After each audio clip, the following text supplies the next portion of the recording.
Nous rendons grâce à notre Père pour sa bonté et sa fidélité à notre égard. Nous voulons vraiment lui dire merci. Merci pour sa présence au milieu de nous. Et vous aussi qui êtes chez vous, qui êtes connectés avec nous, nous sommes dans un seul esprit. Nous sommes dans l'esprit du Dieu vivant, celui-là même qui nous a engendrés en Jésus-Christ, qui nous a placés dans le corps de Christ et qui nous a donné notre place dans ce corps et une fonction à chacun de nous. Nous le louons et le bénissons pour sa présence dans vos vies et dans vos familles. Merci pour cette grâce qui est sur vous et qui se répand, car sa présence en nous ne peut plus rester longtemps cachée en nous. Oh, et nous rendons grâce à notre Père de ce qu'il nous a donné à vous et à nous ici, d'être conscients que nous devons le laisser agir. Agir en nous profondément et agir au travers de nous. Amen.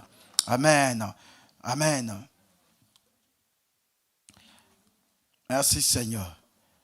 Bien-aimés frères et sœurs, ça fait déjà un bout de temps, presque un mois, peut-être un mois, une semaine, 2 semaines, le Seigneur nous a amenés ensemble et nous avons vu combien Dieu avait un vrai visage. Le vrai visage de Dieu, un vrai visage, le bon visage de Dieu, c'est que Dieu est un Père. Il est un Père, il est le Père de notre Seigneur Jésus-Christ. Et la religion, ou dans toutes les formes de religion que vous pouvez prendre, à commencer par la première forme de religion qui a été connue et publiée, c'est le judaïsme.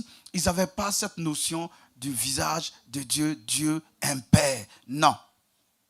Et donc, avec cette forme de visage de Dieu déformé, toutes sortes de religions ont essayé de le représenter.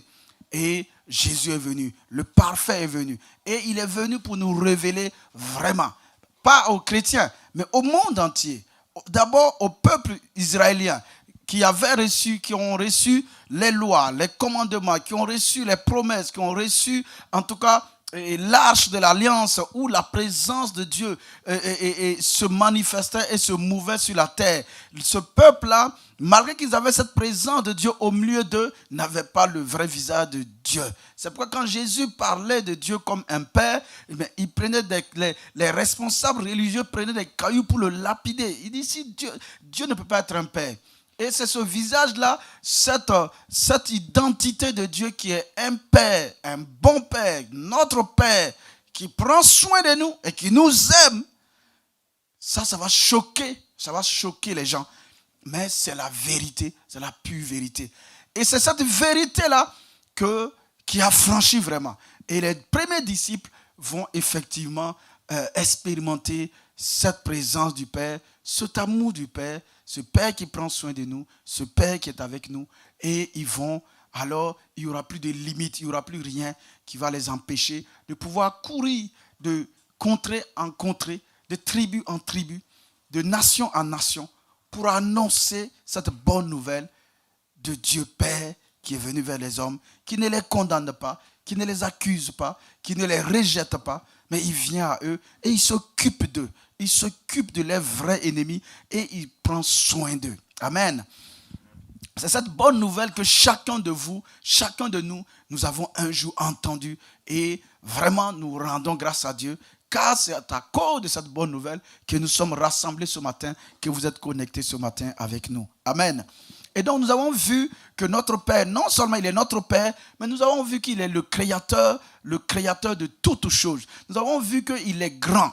La grandeur est avec lui. Nous avons vu également qu'il est puissant, que la puissance est avec lui. Nous avons vu que c'est lui seul qui est capable d'affermir et de faire prospérer quelque chose. Nous avons vu que la richesse est avec lui. C'est lui qui enrichit vraiment. Et il veut que les hommes soient enrichis.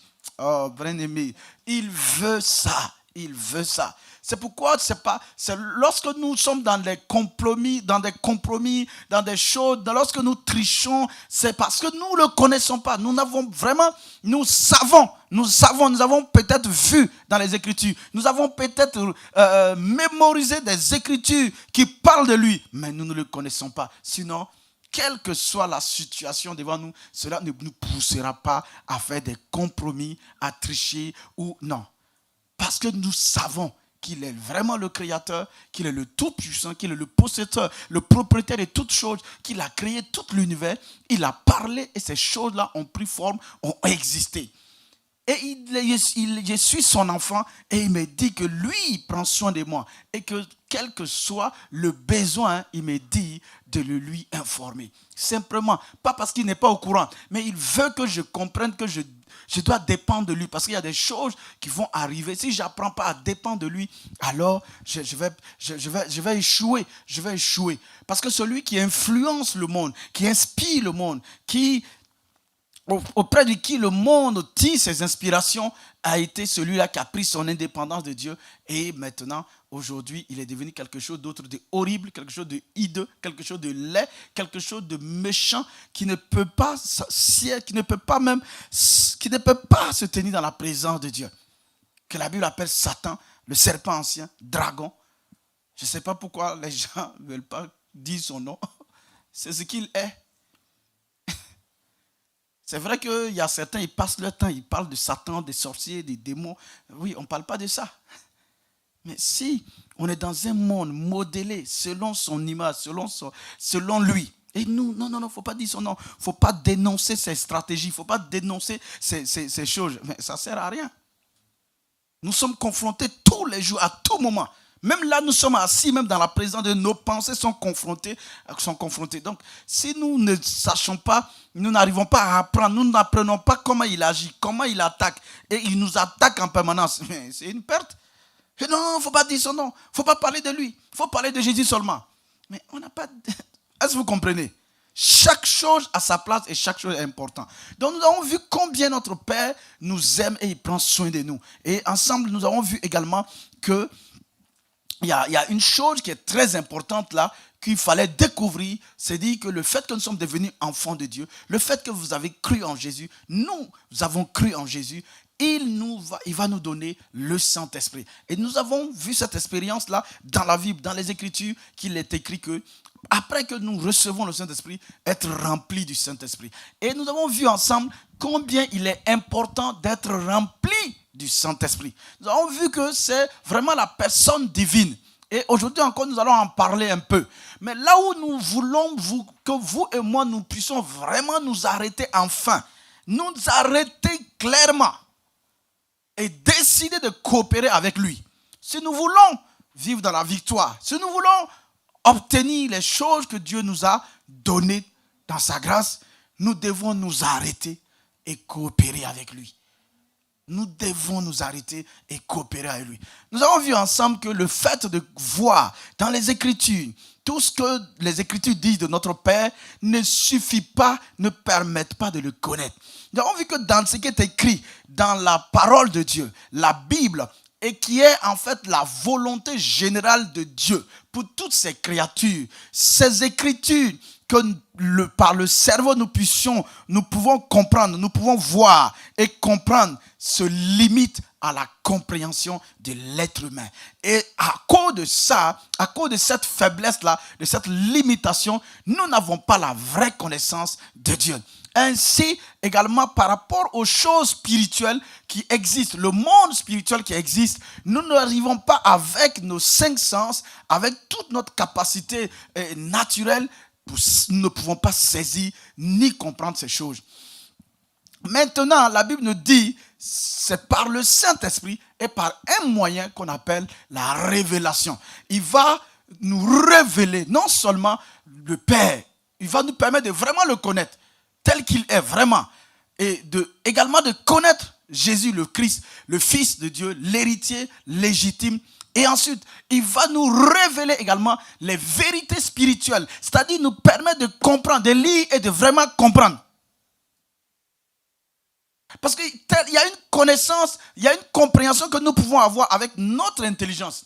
C'est ce qui fait qu'une personne qui est allée, qui a un bac plus 8, quand il va lire les Écritures, sa compréhension est celui qui est au CP1, ou bien au CP, je dirais au CM1, ils n'auront pas la même compréhension. Pourquoi? À cause de simplement, parce que l'autre a développé son intelligence à pouvoir comprendre d'une certaine manière, à pouvoir analyser d'une certaine manière, À cause de ça, sa compréhension avec celui qui est au CM1, par rapport aux mêmes écritures, la même phrase qu'ils ont lue, la compréhension sera différente. Mais ce n'est pas la compréhension venant du Saint-Esprit. Ce n'est pas la compréhension révélée. Quand c'est le Saint-Esprit qui a révélé, celui de CM1 peut même comprendre mieux que celui qui a un bac plus 8. Eh, bien aimé, nous, c'est difficile d'accepter ça. C'est pourquoi quand on est là, on va prendre par exemple celui qui a bac plus 8, on va lui donner plus de responsabilités parce que lui, on dit non, lui il comprend. Alors que non, la fin de Dieu, ce n'est pas une question de sexe, ce n'est pas une question de race, de couleur, ça n'a rien à voir avec le niveau d'études. Donc à partir de ce moment-là, nous devons vraiment nous arrêter et saisir la main de ce partenaire-là qui nous ouvre les Écritures, qui nous révèle vraiment les Écritures, qui nous permet de comprendre les Écritures. Et le but de les comprendre, c'est de pouvoir les appliquer dans notre quotidien. Et il est venu pour nous aider à ça. Donc, premièrement, ouvrir les Écritures pour nous. Deuxièmement, nous révéler le Père. Troisièmement, nous révéler Jésus le Christ, l'héritier de tout. Et enfin, nous révéler également la volonté de notre Père. Nous montrer que notre Père a une volonté. C'est vrai, une volonté générale que nous connaissons. Les Écritures, qui est générale, qui s'applique à nous tous. C'est très bien. Je lis dans les Écritures, je vois que non, tu ne tueras point. Ça s'applique à tout le monde. C'est la volonté de Dieu. Que tu ne tues personne, ça, c'est tout le monde. Que tu sois païen ou que tu ne sois pas païen, tu sois chrétien, si tu tues quelqu'un, toi, tu viens de commettre un acte contre d'abord, premièrement, la justice de Dieu. Et tu dois rendre compte par rapport à cette justice-là. Ensuite, par rapport à la justice des hommes, Dieu va permettre que les hommes aussi mettent une certaine justice qui est répliquée de sa justice-là, qui te condamnera aussi parce que tu n'as pas le droit d'ôter la vie. Tu n'as pas le droit de tuer. Mais ça, c'est la volonté de Dieu générale. Les gens connaissent cette volonté de Dieu générale et puis ils commettent. Parce que la force, nos capacités naturelles, c'est-à-dire la chair, ne peut pas accomplir la volonté de Dieu générale, là, même quand il la connaît. En plus, donc, c'est bon de connaître cette volonté générale de Dieu. Ça nous aide déjà à vraiment adopter une attitude qui nous permet de faire très attention et d'éviter au maximum ce qui peut être évité et de faire ce qui peut être fait. Mais maintenant, il y a une volonté de Dieu personnelle. Il y a une volonté de Dieu pour chacun de nous. Tu es totalement différent de ton voisin. Tu es totalement différent de ta femme. Tu es totalement différent même de tous tes enfants. Chaque être humain est unique sur cette terre. Dieu l'a créé de façon unique. Des multitudes, des milliards de personnes. Imaginez tous ceux qui sont décédés et ceux qui sont vivants. Ceux qui sont vivants, aujourd'hui, nous sommes à peu près environ 7 milliards. Ceux qui sont décédés, certainement, ils nous dépassent même en milliards. Depuis la création de l'homme. Mais aucun être n'est semblable à un autre. C'est la même chose. Chacun de nous, Dieu a un plan spécifique pour chacun de nous. Dieu a un plan spécifique pour chacun de nous. Et c'est ce plan spécifique, ces projets spécifiques pour chacun de nous, c'est le même Dieu qui peut nous les montrer et qui peut nous les aider à les accomplir. Et nous avons vu que c'est le Saint-Esprit qui nous révèle ces plans de Dieu-là qui sont dans sa volonté de façon personnelle pour chacun de nous. Encore une raison pour nous de vraiment apprendre à développer une communion avec lui de telle sorte que vraiment il nous les montre, il nous les révèle et qu'il nous donne la force pour accomplir cela. Ce que Dieu a comme projet pour toi, ce n'est pas le même qu'il a pour moi. Mais il faut qu'il te les révèle. On est ensemble. Et nous avons vu également que non seulement il y a la volonté de Dieu pour nous, mais il y a encore les situations, les événements que nous allons rencontrer au quotidien. Et ces situations qui sont des situations précises que je vais rencontrer, comme tout à l'heure, la sœur Geneviève nous parlait, elle a rencontré une situation particulière. Est-ce que quand elle avait son frère qui était couché et qu'on disait qu'il n'y avait plus d'espoir, il n'y avait plus rien, il était gonflé, il ne parle pas, tu n'avais pas la même situation? Je n'avais pas la même situation. Peut-être tu étais en train de même de boire du champagne. Tu t'inquiétais de rien. Elle était perdue. Elle était perturbée. Elle ne savait pas où donner la tête. La nourriture, elle n'avait même pas faim. La nourriture est devenue fade. Tu mets caviar, tu mets foie gras devant dans sa bouche. Ça n'avait plus de goût.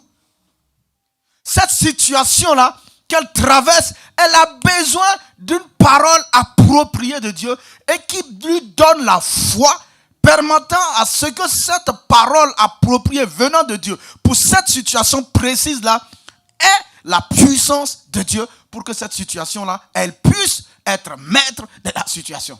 Sinon, la situation sera maître d'elle. Donc, il faut qu'elle sache qu'est-ce que Dieu veut. Mais comme elle sait que Dieu est celui qui est l'auteur de la vie et qui donne la vie et qu'il a pu donner la vie au corps mortel de Jésus-Christ 3 jours dans le tombeau et qu'il, ce Saint-Esprit, la Bible dit c'est le même là qui est en elle et qu'il est venu effectivement pour glorifier Jésus, pour donner la vie et que aussi Jésus est mort pour quiconque, même si aujourd'hui la personne ne connaît pas Jésus. Alors elle est partie avec cette confiance-là et elle a fait une plaidoirie devant le Seigneur. C'est ce que Ésaïe nous dit. Il dit venons ensemble, plaidons. Parle pour te défendre. Parle pour te justifier. Qu'est-ce que tu as à dire pour te justifier devant cette situation? Et là, tu as besoin de la parole révélée. Tu as besoin d'une parole appropriée. Parce que toi, plaidoyer, toi en train de défendre ta cause devant Dieu, imagine un peu. Et pourtant, c'est ce que Dieu dit. Il y a un homme de Dieu qui explique, qui donne son témoignage. Il était dans un autre pays, dans un autre état, en train de prêcher. Et on l'appelle, on lui dit de rentrer tout de suite parce que sa maman est dans un certain état et vraiment elle le réclame. Et tout le monde sait que c'est la fin. Il faut qu'il rentre. Il faut qu'il arrête sa conférence. Il explique au pasteur, et le pasteur qui l'a reçu, le pasteur hôte, et le pasteur lui dit, si tu arrêtes le séminaire et que tu rentres, je te comprendrai. Donc il voulait terminer la dernière soirée et puis partir. Il dit donc pendant que il y avait la louange et les autres choses, lui il était dans la salle où il se préparait. Et là il marchait, il faisait des va-et-vient et il a commencé à faire une plaidoirie, à plaider sa cause auprès du Seigneur. Il a dit, Seigneur, vu ce que... Parce que j'ai appelé le pasteur de ma mère. Et voici ce qu'elle a dit. Voici ce qu'il a dit. Seigneur, ça veut dire qu'elle va mourir. Elle va mourir. Mais tu sais, Seigneur, mon père est parti nous laisser. Ma mère, on était 4. Ma mère, elle s'est débrouillée pour nous élever. Elle a tout fait pour nous. Vraiment, jusqu'à même, elle est devenue malade, croulant tout le reste là, à cause du fait qu'elle s'est battue. Elle a travaillé pour nous, pour s'occuper de nous. Il dit, Seigneur, elle ne peut pas partir comme ça. Elle n'a que 68 ans. Or, ta parole dit que tu nous donnes 70 ans au minimum, 90 ans. Donc, vraiment, je dis que je ne suis pas d'accord qu'elle parte maintenant. Je refuse qu'elle parte. Elle dit, quand elle a fini de parler, Dieu lui a répondu. Dieu lui a dit que, mais Paul a dit que c'est un avantage pour lui qu'il s'en aille pour être avec le Seigneur et tout. Il lui a donné encore un deuxième passage. Que même si sur cette terre-là, notre corps se détruit et tout, et donc, mais notre esprit se renouvelle, donc c'est bon et il dit, ta mère est malade. Ta mère n'a pas la foi que toi tu as. Et tes enseignements que tu donnes partout, ta mère ne les écoute pas. Donc, elle n'a pas la foi. Si elle reste, elle va souffrir beaucoup. Donc, laisse-la venir. Laisse-la, elle va venir auprès de moi. Elle sera bien, elle sera en bonne, elle va pas souffrir. Et quand tu finiras, tu viendras la retrouver. Elle a dit, bon, Seigneur, si tu la prends maintenant, pour moi, ça ne posera pas de problème. Je continuerai à te servir.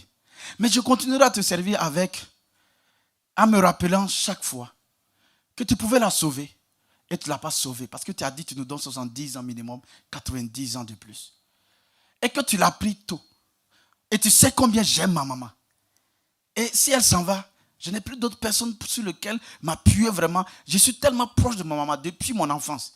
Donc si tu le prends, je ne t'en voudrais pas. Je continuerai à te servir de tout mon cœur. Mais je me rappellerai toujours. Je vais tout le temps me rappeler que tu l'as pris tôt. Tu me l'as arraché. Parce que ta parole dit que tu nous donnes 70 ans minimum et 90 ans de plus. Et même quand je finirai, quand je serai au ciel, je serai en permanence dans ta présence, je me rappellerai de temps en temps que tu l'as pris. Le Seigneur lui a dit, le Seigneur lui a dit, bon, je t'écoute, demande ce que tu veux. Il dit, au moins donne-lui 80 ans. Il dit, sa mère a vécu 80 ans. À 80 ans, à un moment donné, sa santé a fait, elle est partie. Alléluia.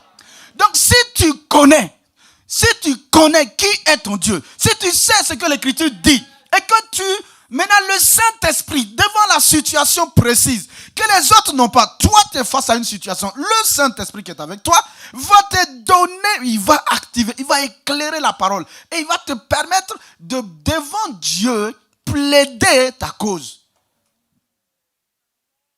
Et il a plaidé sa cause, il a eu gain de cause. Parce que non seulement sa mère a été guérie, elle a été remplie du Saint-Esprit, elle a vécu encore au moins 12 ans. Ça dépend.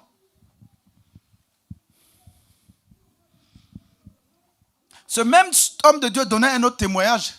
Et il explique que, quand on dit de parler en langue, parce que là ça fait partie de notre... Parler en langue longtemps, d'apprendre à rester longtemps. Et surtout quand tu ne sais pas, tu as envie de prier et que tu ne sais pas pourquoi, il faut prier. Tant que le fardeau ne part pas, ne laisse pas. Nous on dit non, je vais dormir. Non, j'ai mon travail à faire. Et donc il dit, il y a un couple comme ça. À un moment donné, la femme s'est levée. Elle avait un fardeau. Elle sentait au-dedans d'elle que il y a quelque chose qui se passe. Alors elle a essayé de se mettre de côté et de prier de telle sorte que ça ne réveille pas son mari. Mais à un moment donné, elle a commencé à soupirer d'une telle sorte que son mari s'est réveillé. Son mari dit, qu'est-ce qu'il y a? Qu'est-ce qui ne va pas? Il explique à son mari que je sens un fardeau. Mais elle dit, c'est quoi? Elle dit que non, je sens que il y a un problème qui va arriver. On a 4 familles qui sont parties en vacances. Je sens que ça doit être eux, parce que je sens que quelque chose va arriver à un membre de l'église. Donc, certainement les 4. Donc, son mari s'est accordé à lui. Ils ont prié, et puis ils se sont couchés. Elle n'arrivait pas à dormir. Son mari s'est endormi. Elle n'arrivait pas à dormir. Alors, elle s'est réveillée encore. Elle a continué à prier en langue, à prier en langue. Son mari, ça a réveillé encore son mari. Il dit, qu'est-ce qui ne va pas? Elle dit, non, elle sent que ce n'est pas les 4 là, ce n'est pas eux. Donc, mais c'est quelqu'un de l'église. Ils ont prié encore. Le mari s'est couché. Elle n'arrive pas à dormir. Elle a continué encore. Elle s'est réveillée une 3e fois. Et ils ont prié. Le mari dit, bon, maintenant, tu sais ce qu'on va faire? On va demander à Dieu, comme c'est la nuit là, de révéler dans un rêve la personne. Parce qu'on sait que c'est une personne qui est en danger. Que Dieu lui révèle en rêve ce danger-là, afin de le sauver. Et quand ils ont prié, ils ont eu la paix, il était 4 heures du matin. Donc ça veut dire qu'ils ont passé toute la nuit là, ils n'ont pas dormi. Donc 4 heures du matin, maintenant ils ont commencé à dormir. Donc quand ils ont commencé à dormir, ils se sont réveillés tard. C'est-à-dire que c'est le téléphone qui les a réveillés vers 10h, 11h. Et c'est un frère en Christ qui les appelle, qui a un bon témoignage. Alléluia! Il dit non, tu ne peux pas imaginer. Je suis arrivé au travail aujourd'hui. Et normalement, celui qui a l'habitude, qui monte sur l'escabeau en hauteur pour travailler, était absent. Et on m'a dit de monter pour travailler à cette hauteur-là.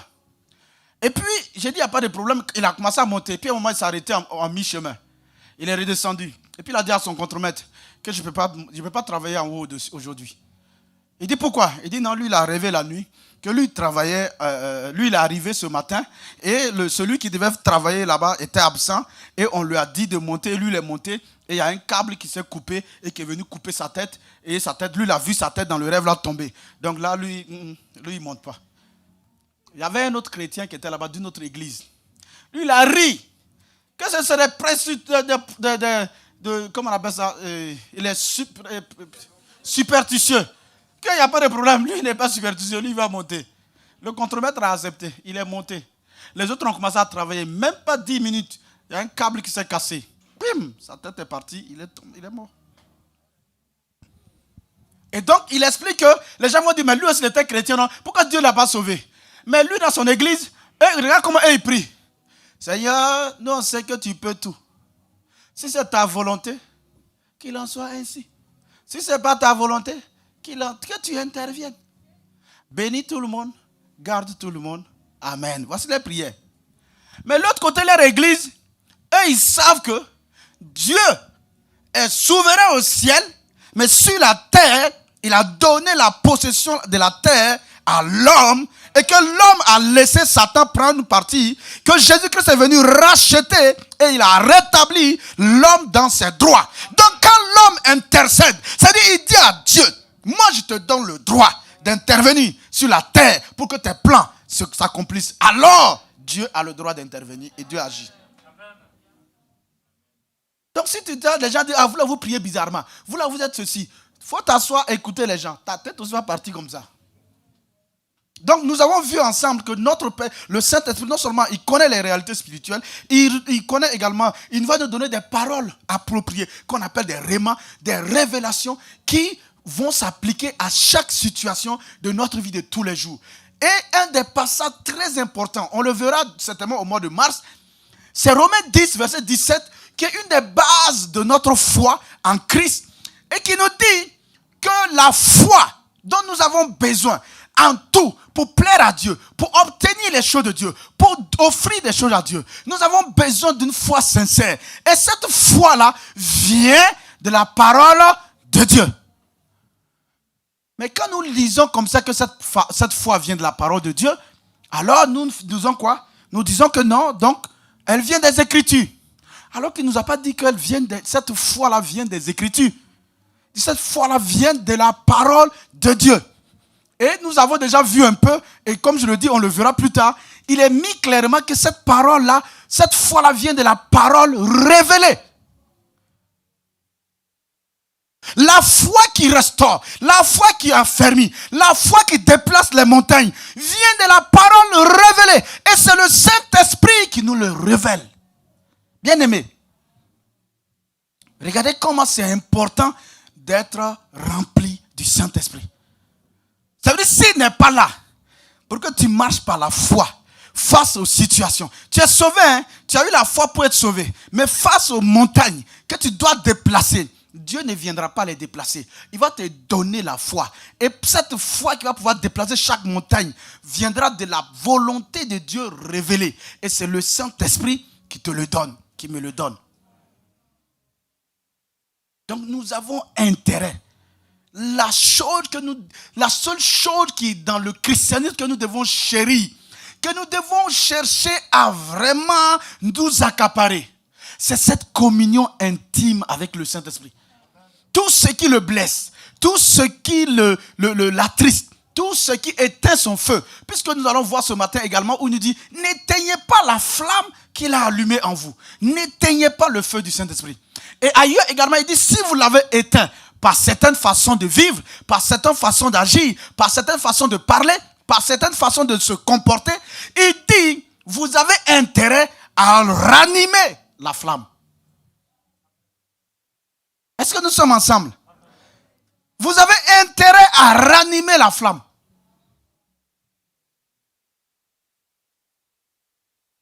Et nous avons continué, nous avons vu également.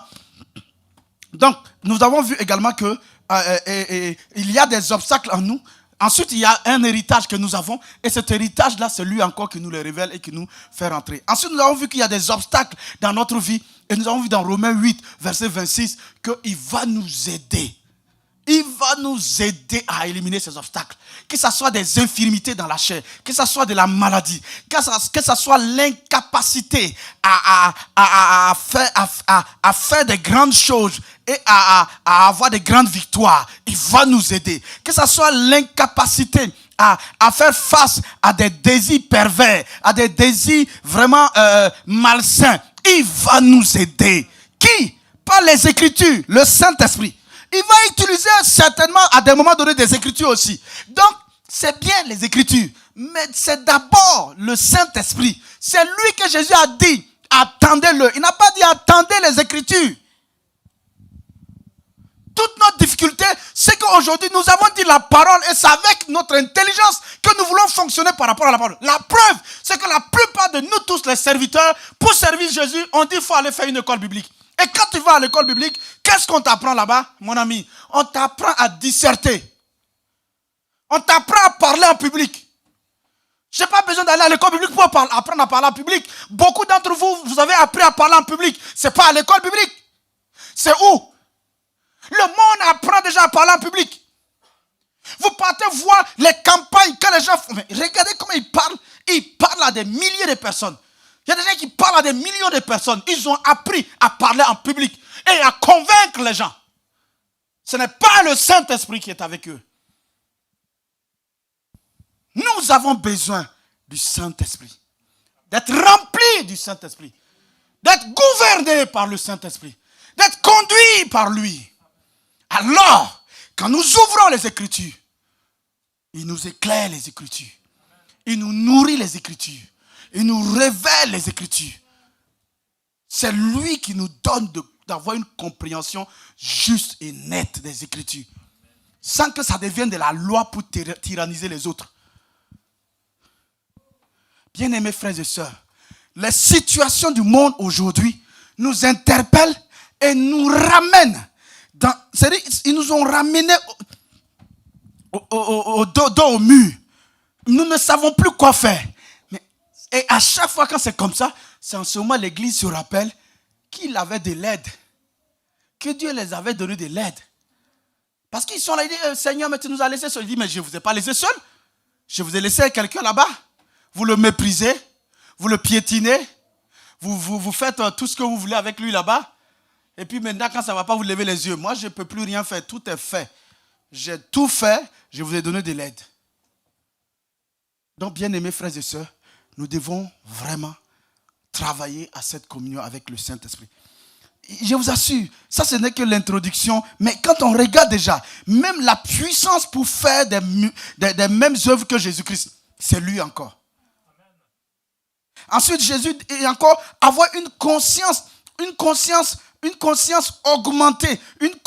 augmentée, par rapport au péché. Fuir le péché comme ça, c'est encore lorsqu'on est rempli du Saint-Esprit. Même pour être conscient de la présence de Dieu là, c'est lorsqu'on est né de nouveau, c'est-à-dire qu'on est rempli du Saint-Esprit ajouté. Pour avoir une vie de prière et en particulier intercéder pour des gens que tu ne connais pas. Tu vas te lever la nuit en train de prier pour quelqu'un que tu ne connais pas. Encore même quand c'est un frère de l'église, tu dis, ah ouais, c'est mon frère, je le connais. Quand j'ai déménagé, c'est lui, il est venu m'aider. Le frère là, non, le frère Tega, lui, non, c'est un frère, c'est mon gars. Donc là, je vais jeûner, je vais même jeûner sommeil et puis prier pour lui. Mais là, c'est quelqu'un que tu ne connais pas. Tu ne sais même pas où il est. Souvent même quand Dieu va révéler son visage, c'est ton pire ennemi. Tu dis, mais Dieu, c'est lui, non? Il dit, c'est pourquoi je t'ai dit de prier en langue. Parce que je sais que c'est lui qui n'allait pas prier. Tu vas faire comme Jonas. Jonas, Dieu lui a dit de partir à Ninive. Il dit, Dieu, pourquoi? Pour faire quoi à Ninive? Il dit, parce que la méchanceté de Ninive est trop grave. Ils sont trop méchants. Et le jugement est arrêté pour eux. Dans 40 jours, c'est mort. Il dit, mais Dieu, ils nous ont maltraités, les Ninivites. Ils nous ont fatigués. Ils ont tué des gens, mes frères. Ils ont tué mes soeurs ici. Nous ont fait trop de mal. Dieu, donc si je ne vais pas, c'est dit dans 40 jours, ils sont cadavres. Donc je ne vais pas. C'est la même chose. Donc Dieu va te permettre par ce langage de prière là, de prier pour des choses que tu ne comprends pas, que tu ne sais pas, mais que tu pries dans la volonté de Dieu à 100%. Amen. Donc vraiment, je vous assure, et un des moyens, un autre élément très important par rapport au fait d'être rempli du Saint-Esprit, c'est l'audace. Être audacieux. Être audacieux, c'est dire quoi? C'est carrément le contraire de la peur. Aujourd'hui là, mon ami, il y a de la peur partout là. Il faut voir les gens. Quand on leur dit certains trucs là, mon ami, c'est là ils se lèvent pour prier. Puis ils font du bruit, c'est la peur. Il n'y aura pas d'exaucement. C'est la peur. Donc, quand tu pries à la peur, il n'y a pas d'exaucement. Mais quand tu es rempli du Saint-Esprit, tu es audacieux. Ça veut dire quoi? Ça veut dire que tu as le courage d'affronter des situations avec risque. On te dit, il y a un risque ici. Toi, tu fonces. Il n'y a rien à faire. On dit, c'est interdit. On te dit, non, il ne faut pas parler de Jésus. Tu dis quoi? Moi, je ne peux pas ne pas parler de Jésus. Quand l'occasion me donne, je parle de Jésus. Amen. Mais les autres qui ont peur, ils m'ont dit, pasteur, soyons sages. Tu vois, pasteur, il faut être sage. Il faut être sage. Il faut pas embêter les gens. Le Seigneur connaît le nombre de ceux qui lui appartiennent. Quand voilà. Faut dire, frère, je sais que tu as besoin d'être rempli ou renouvelé par le Seigneur parce que tu as besoin. Pendant que tu parles à ces paroles d'un peureux, je reconnais, tu n'as plus d'audace. Amen. Donc, continuons. Donc, continuons. Donc, nous avons, à partir de là, nous pouvons nous arrêter pour dire, donc vraiment, c'est tellement important. Et un des buts de la venue de Jésus sur la terre, c'était effectivement de baptiser les gens dans le Saint-Esprit. Remplir les gens c'est-à-dire immerger plutôt les gens dans le Saint-Esprit. C'était un de ses buts. Il avait deux buts. Le premier but, c'était d'être l'agneau de Dieu pour que les gens soient sauvés. Et le deuxième but, c'était d'immerger les gens dans le Saint-Esprit. Amen. Notez Matthieu 3, verset 11, Marc 1, verset 8, Luc 3, verset 16, Jean 1, 29. Vous voyez, les 4 évangiles parlent du fait que Jean révèle Jésus et il dit, c'est lui qui baptise dans le Saint-Esprit et de feu. Vous voyez? Et quand vous lisez, vous voyez bien, il faut bien noter le fait qu'il baptise dans le Saint-Esprit, mais pas du Saint-Esprit. Beaucoup, on a vu baptiser du Saint-Esprit, je suis baptisé du Saint-Esprit. Non, on baptise dans le Saint-Esprit. C'est même pas on baptise. Jésus nous baptise dans le Saint-Esprit. L'élément dans lequel on est baptisé, c'est le Saint-Esprit. Et c'est quand tu es chrétien, et maintenant tu peux être baptisé, c'est-à-dire immergé dans le Saint-Esprit. Totalement immergé, imbibé, enveloppé du Saint-Esprit. Amen. Ensuite, donc au travers de ça, Jésus montrait clairement qu'il est venu, c'est un but pour lui. Dans Jean 7, 37, 39, il montre là-bas que c'est un but pour lui. C'est également un don de puissance. C'est un don de puissance. Puissance, pas forcément tout le temps guérir les malades, mais la sagesse qui dénoue des situations inexplicables, ça fait partie de cette puissance-là. Et c'est pourquoi on l'appelle également l'esprit de sagesse, l'esprit de révélation ou encore l'esprit de discernement, de pénétration spirituelle, qui nous fait rentrer dans le domaine spirituel, qui nous ouvre, qui nous permet de voir quel est l'esprit qui est derrière une situation ou un événement ou une manifestation qui a lieu. Amen. C'est un don de puissance. Luc 24, 49 et Actes 1, 5 et 8, vous voyez là-bas, Jésus explique, et nous l'avons déjà vu des passages. C'est également un sceau. C'est là où c'est encore important, vraiment notez-le, parce que souvent, je n'ai pas mis l'accent sur ça. C'est un sceau. Il est un sceau. Ça veut dire c'est c'est un sceau. C'est le signe qui montre que tu appartiens à Dieu. Le signe qui montre que nous appartenons à Dieu. Quand les gens ils te regardent, ils veulent savoir si vraiment tu appartiens à Dieu. Ils peuvent savoir, c'est le sceau. Le Saint-Esprit, c'est le signe. Voilà, c'est comme quand on met un sceau pour dire tu appartiens à un tel. Par exemple, nous on a un tampon. C'est pas totalement, voilà, mais c'est ça. Au moment des rois ou bien des présidents, quand on dit c'est le sceau présidentiel, tu vois, tu ne peux pas ouvrir. Quand tu ouvres, on sait que tu as cassé. C'est avec la scie, je crois. Voilà, quand tu ouvres, on sait que tu as ouvert. Et tu n'as pas le droit. Ça appartient à quelqu'un. C'est à lui, c'est destiné à lui. Et il nous dit que le Saint-Esprit là est un sceau qui nous garantit que nous sommes la propriété de Dieu. Garant celui qui va te toucher. Ça veut dire qu'il a affaire à Dieu. Il est capable de combattre avec Dieu. C'est pourquoi il t'a touché. Alléluia. Donc ça te rassure. Tu es rassuré. C'est également un sceau qui montre que on dit les arts. Et quand j'ai essayé de chercher dans le français, mais j'étais très content. Les arts, c'est un acompte. Quand tu veux payer une maison, tu as un peu d'argent, tu veux payer une maison, mais tu veux même prendre un crédit. Qu'est-ce qu'on te demande? On te demande quoi? Un acompte. On te demande un acompte. Et tu verses un acompte, par exemple, de 10 000. Et ça fait qu'il y a un contrat entre toi et le vendeur. Tu es l'acheteur, le vendeur, et toi, il y a un acompte qui a été versé. Et cet acompte-là fait que le contrat est signé. Maintenant, ni le vendeur ne peut se rétracter, ni l'acheteur ne peut se rétracter. Jusqu'à ce que l'acheteur vienne donner la partie d'argent qui reste.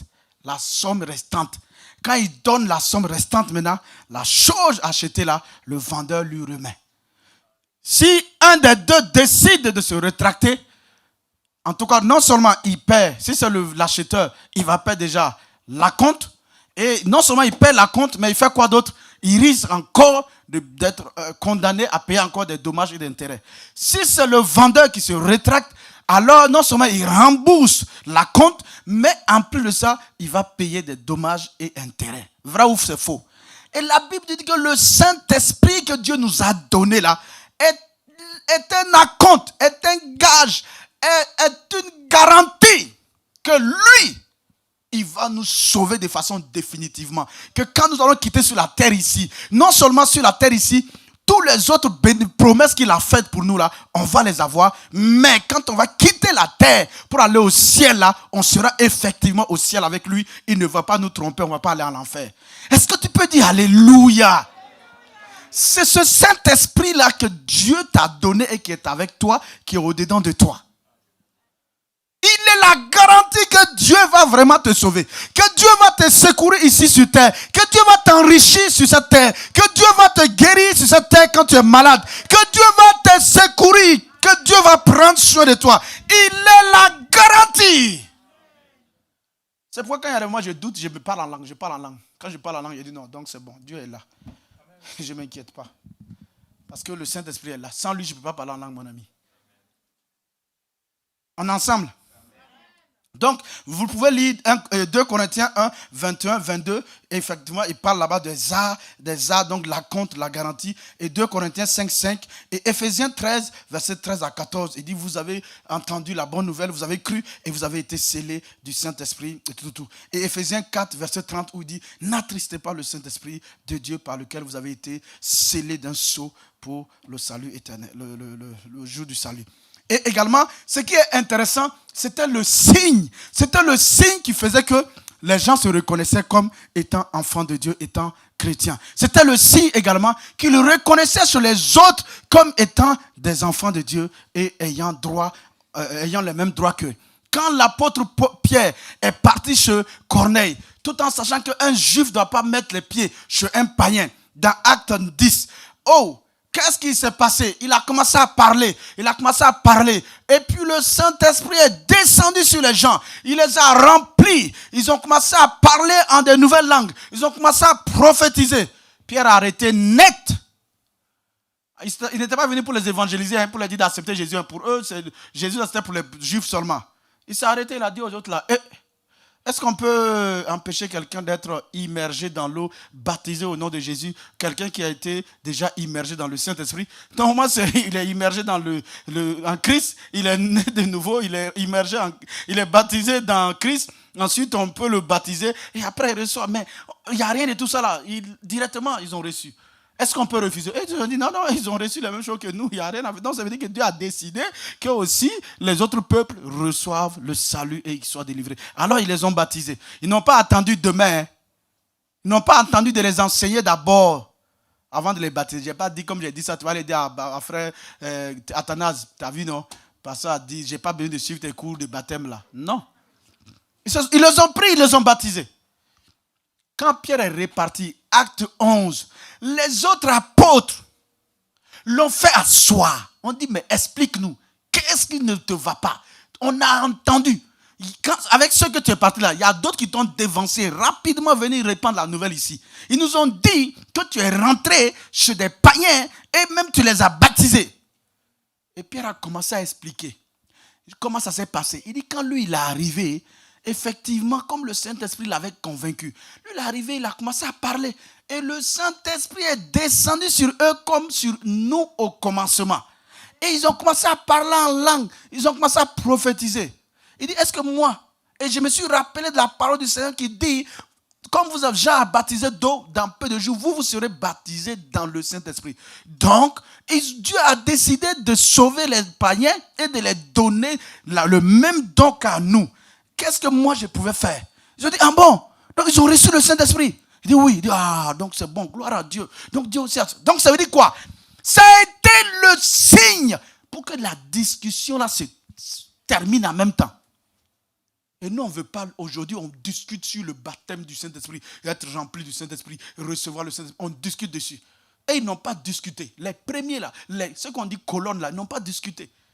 Ils ont vu que c'est la preuve que Dieu les a fait grâce, que Dieu les a sauvés. C'est la preuve qu'ils appartiennent à Dieu au même titre qu'à eux. Et qu'ils doivent fermer les bouches, ils doivent les accepter. Bien-aimés. Donc, vous ne pouvez pas ne pas être chrétien. Vous ne pouvez pas être chrétien et ne pas aspirer à être rempli du Saint-Esprit. Et maintenant, on va... Donc, ça c'est par rapport à ceux qui ont été sauvés et qui ne sont pas encore remplis du Saint-Esprit. Vous ne devez pas vous asseoir, vous accuser, vous culpabiliser pour dire il y a longtemps, il y a ceci. Non. Aspirez. Amen. Aspirez, ne cherchez plus de problème. Ne cherchez pas péché. On n'a pas dit de devenir parfait. Si on demandait que quelqu'un devienne parfait avant de... Est-ce que même Corneille elle a eu le temps de confesser ses péchés? Non. Saul de Tarse, il tuait les chrétiens. Sur la route, Jésus s'est révélé à lui. Mais l'évangile n'a pas été prêché. Quand il a dit Jésus, il dit qui es-tu? Jésus dit c'est moi qui te persécute. Il dit mais qu'est-ce que je dois faire? Il dit moi je ne te parle pas. Rentre en ville. J'ai mes disciples que tu persécutes là. Ils vont te dire ce que tu vas faire. Donc quand Saul de Tarse est rentré, il attendait. Et Jésus a parlé à Ananias. Va le voir. Voilà ce que j'ai pour lui. Et va lui dire ça. Ananias est parti. Ananias est parti. Et Ananias est arrivé. Il a dit Saul mon frère. Il n'a pas dit Saul mon ennemi. Saul mon frère. Jésus qui t'a vu en route là. À qui t'est révélé là. Il m'a envoyé pour que non seulement tu sois rempli du Saint-Esprit, mais que tu retrouves la vue. Et quand il a imposé la main, il a été rempli du Saint-Esprit, il a retrouvé la vue et il s'est levé et sa vie a totalement changé.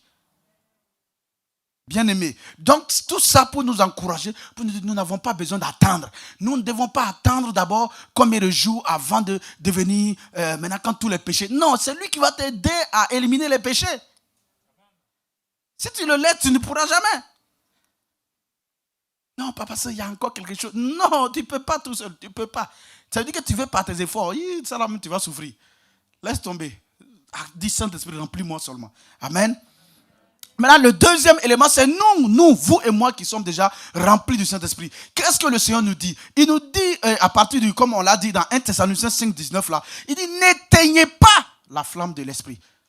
N'entravez pas l'action de l'Esprit. N'éteignez pas son feu en vous.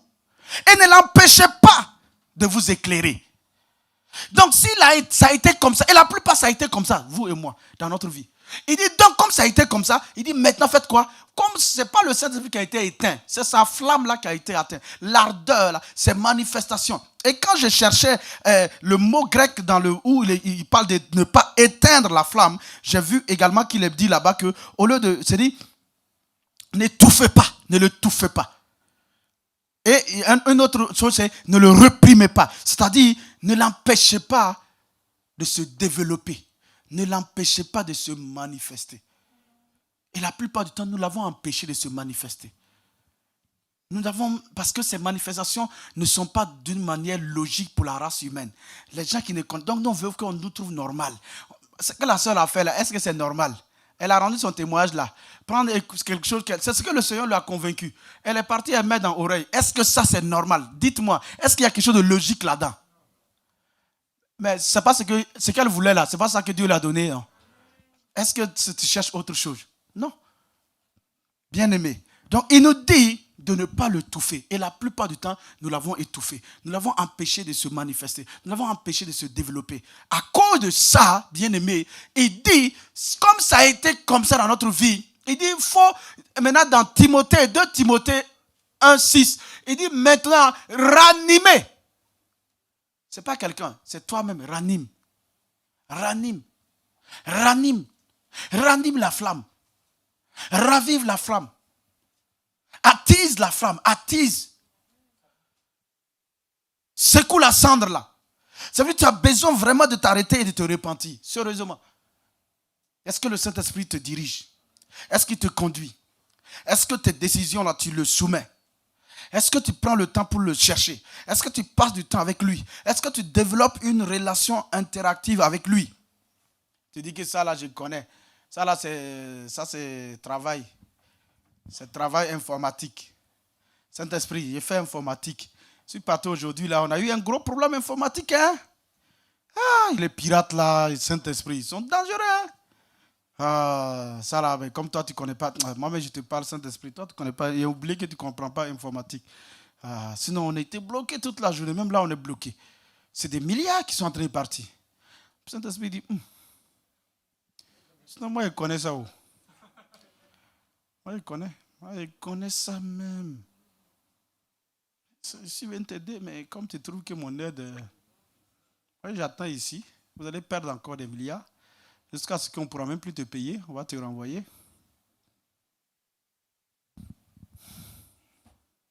Est-ce que nous sommes ensemble? On est ensemble, bien-aimés? Il est là pour nous aider dans tous les domaines. Tous les domaines. C'est pourquoi il dit, c'est pour que notre joie soit parfaite. Que ce soit dans le domaine de la santé, il est là pour t'aider. Jamais il va te permettre d'être collé avec une maladie à vie. Quoi? C'est lui qui donne la vie, toi tu dis maladie à vie, souffrance à vie. Non? Est-ce que tu peux dire avec moi non? L'esprit de vie est à moi. On me dit que je vais avoir cette maladie-là à vie. Tu vas t'asseoir, tu pleures. Après, on vient te voir. Parce que j'ai la foi. Hein? Bon, j'ai la foi. On n'a qu'à s'accorder pour prier. Tu as fini de pleurer. Il faut te repentir d'abord déjà de ton incrédulité. Et sinon, on ne va rien avoir. Est-ce qu'on comprend? On est ensemble. Donc, il nous dit de ranimer la flamme. Éphésiens 5, 19, verset 20, 18 jusqu'au verset 20, il dit, soyez constamment à nouveau remplis du Saint-Esprit. Donc, régulièrement, cherchez à vous approcher davantage du Saint-Esprit. Laissez-lui vous bercer. Laissez-vous, mais regardez tout ce qu'il fait comme avantage. Rien ne peut se faire de la vie chrétienne sans lui. Absolument rien. Je ne parle pas de tout ce que la plupart du temps nous faisons sans lui là. La plupart, tout ce que nous faisons sans lui là, ça ne touche pas les gens parce que ce n'est pas lui. Je méditais et puis à un moment donné, mes yeux se sont éclairés. Il dit, mais Dieu dit, regardez, vous cherchez à évangéliser. C'est un homme de Dieu qui a donné cet exemple là. Bon, je donne son nom, Yonggi-cho. Il dit, lui, il était là avec sa tante. Il allait payer une tente là, il est installé là-bas, il prie, il n'y a personne, il n'y a pas les conversions. Les gens ne veulent pas se convertir, ils sont un nombre d'une dizaine, quelque chose. Il prie, la tente là est trouée, quand il pleut, l'eau tombe, tout. C'est Yonggi-cho. Il dit, lui il prie, il crie, cherche la face de Dieu. Et à un moment donné, Dieu vient lui dire, tu vois, tu sais pourquoi ça ne marche pas? Parce qu'avec tes propres capacités, tu veux me servir. Avec tes propres forces, ton envie, ta volonté, tout, tu veux gagner des âmes pour moi. Ce n'est pas possible, ça ne marche pas, tu ne peux pas. Il dit, mais si tu acceptes, de la même manière, mon esprit a pu convoyer les cailles, le nombre de cailles que mon esprit a pu convoyer. Faire en sorte que le plus faible israélien, les cailles là viennent voler à leur niveau pour qu'il n'ait pas de difficulté à pouvoir attraper chaque caille. Et ils ont eu assez. Ils ont mangé jusqu'à ils ont vomi la viande qu'ils voulaient là. Si tu laisses si tu développes ta communion avec lui, tu verras. Et dit lui, il a commencé à développer. Il a commencé à développer. Ça a pris un peu de temps. Mais à un moment donné, ils sont arrivés à un moment donné où chaque mois, ils ont 12 000 âmes converties. 12 000. 12 000 par mois. 12 000. En l'espace de 25 ans, ils étaient à plus de 500 et quelques mille. Son assemblée. Alléluia. C'est le même Saint-Esprit. L'esprit de sagesse et de puissance. Il veut que vous percez. Toi, tu es là, tu dis que tu es informaticien. Lui, il veut te donner d'inventer dans l'informatique. Imaginez. Ce n'est pas la même chose. Et comme je l'ai dit, il n'a rien à voir avec les études. Les études nous aident.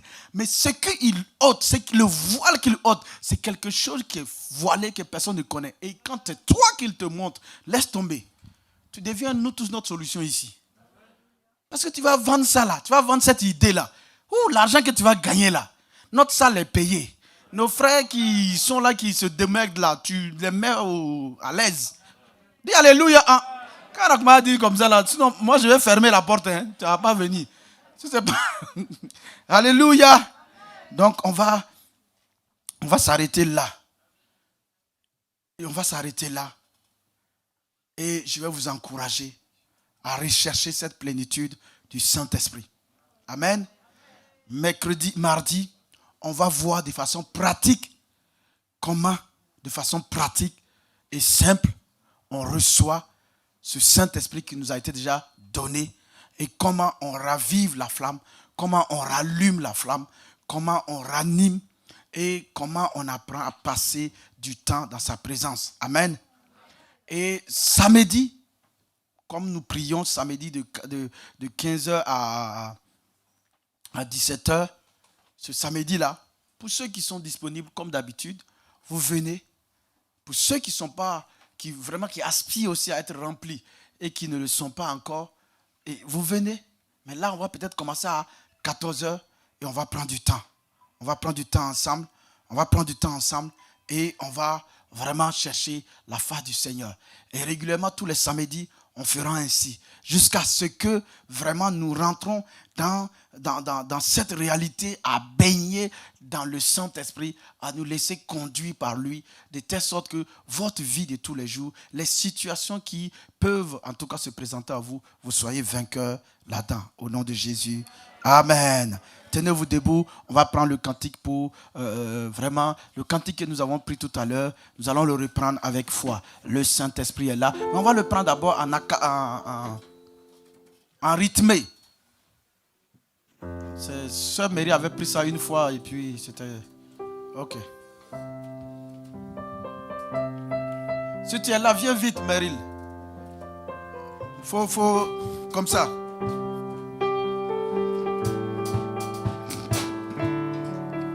Oh, ferme les yeux et lève tes mains, commence à le louer. Même si on n'a pas prié pour le baptême, tu peux être rempli en même temps. Parce qu'on a parlé de lui, tu peux recevoir la guérison, tu peux recevoir la délivrance, tu peux être restauré totalement, tu peux être vivifié. Parce qu'on a parlé de lui, on l'a glorifié. Il est là, il a commencé à œuvrer en nous. Oh, merci, loue-le. Nous a visité. Voici d'être nouveau. J'entends gloire à l'amour. Nous recevons de Christ ce qu'il avait promis. Le Saint-Esprit est là. Le Saint-Esprit est là, il est là. Le Saint-Esprit est là, il est là.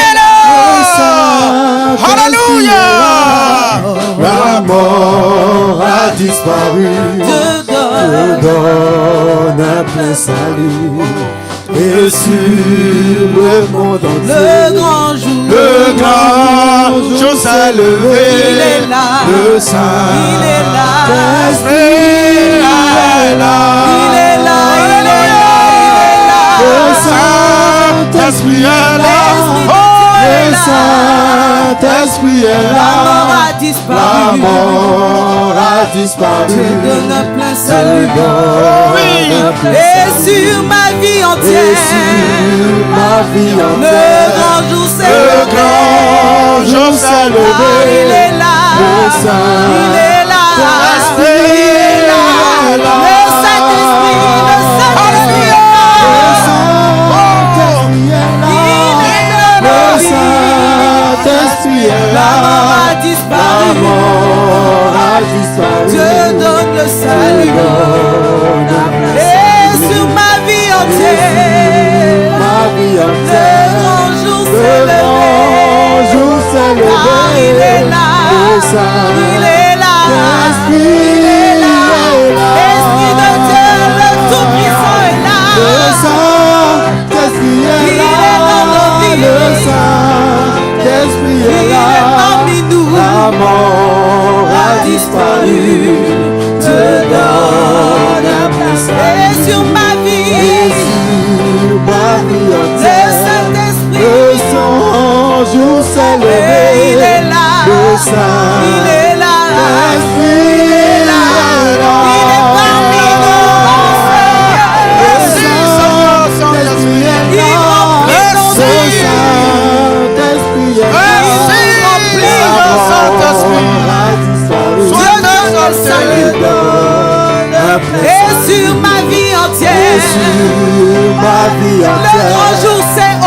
grand jour s'est levé. il est là. Le Saint-Esprit Il est là. Il est là. Le Saint-Esprit est là parmi nous. Le Saint-Esprit est là. Tu es Le là. Saint-Esprit est Oui, là. tu es là. La mort a disparu. Tu donnes le salut. Et sur ma vie Et entière, sur ma vie le entière, grand jour s'est le levé. grand jour s'est levé. Ah, tu es là. Le Tu es Saint-Esprit là. est là. Tu es là. Tu nous remplis Le Saint-Esprit est là.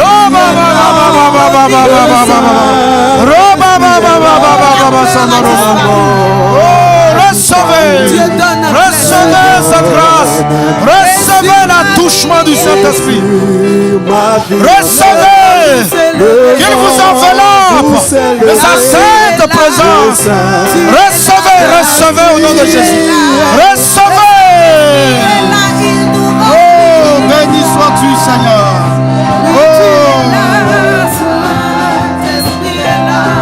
La peur a disparu. Dieu donne un plein salut. Et sur nos vies, le grand jour s'est levé. Le Saint-Esprit est là. Le Saint-Esprit est là. Le Saint-Esprit est là. Le Saint-Esprit est là. La mort a disparu. Dieu donne un plein salut. Et sur ma vie entière, le grand jour s'est levé. Le sang Charlie Biro Mina. Merci. Merci Seigneur.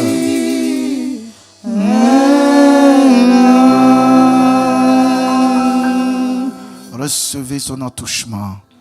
Recevez cet attouchement du précieux Saint-Esprit. Soyez remplis de sa sainte présence. Recevez au nom de Jésus. Et voyez toutes ces situations difficiles de votre vie se dénouer.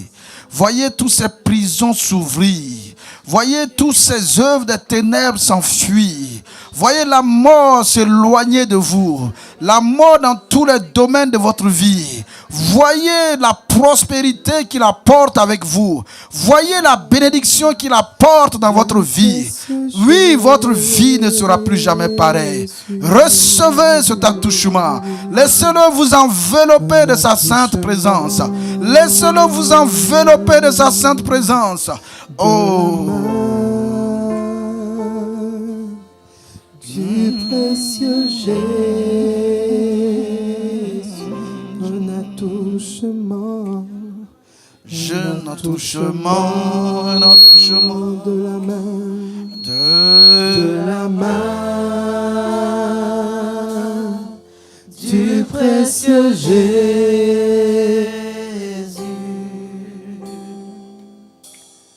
je reçois l'huile de l'onction. Ne t'occupe de personne. Ne t'occupe de personne. Lève tes mains et reçois. Reçois en abondance. Reçois pleinement. Reçois l'huile de l'onction du Saint-Esprit. Et maintenant, oh mon Seigneur,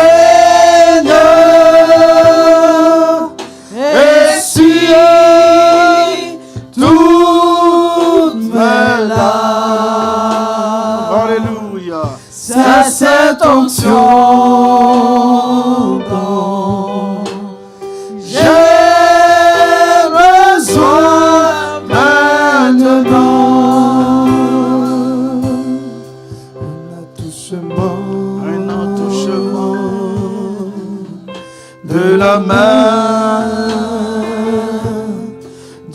précieux Jésus. Un attouchement. Un attouchement. Oui, de la main.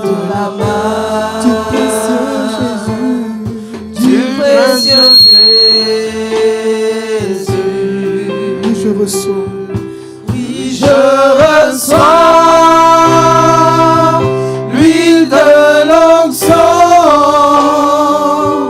du Saint-Esprit. Et maintenant, oh mon Seigneur,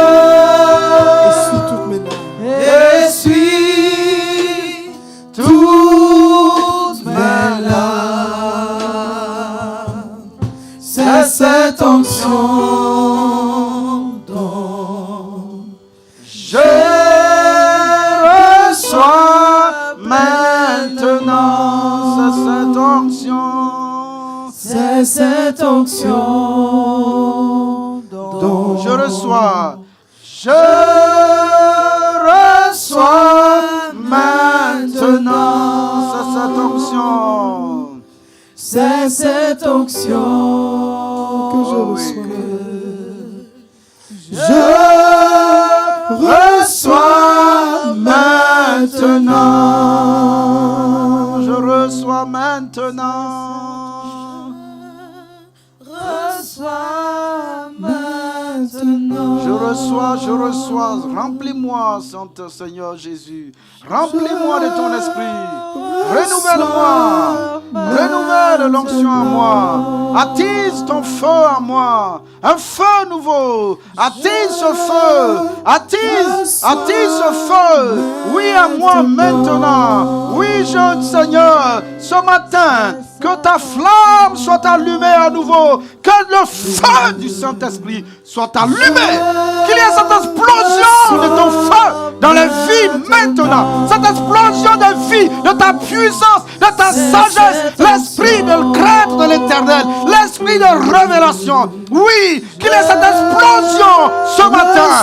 Et que Seigneur, toute forme d'incrédulité, toute forme de peur, toute forme de doute disparaisse au nom de Jésus. Que toute forme de mort, de pauvreté, d'humiliation disparaisse au nom de Jésus. Que toute forme d'infirmité, de maladie disparaisse ce matin. D'accord, recevez au nom de Jésus. Recevez l'Esprit Saint, recevez l'Esprit de force, l'Esprit de révélation, l'Esprit du Dieu vivant. Oh, l'aide par excellence vous a été donné. Recevez au nom de Jésus. Recevez, soyez-en remplis,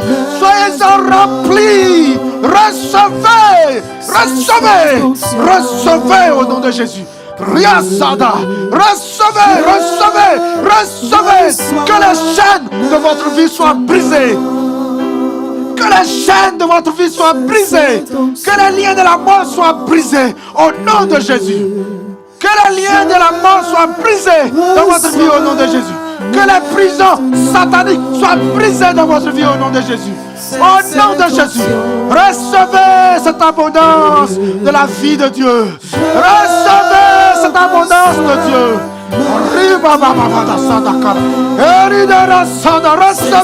Recevez au nom de Jésus. Le Dieu du ciel vient demeurer en vous. Recevez cet attouchement. Recevez ce matin. Laissez-lui vous envelopper de sa sainte présence. Recevez. Oh, louange à toi, Seigneur notre Dieu. Amen.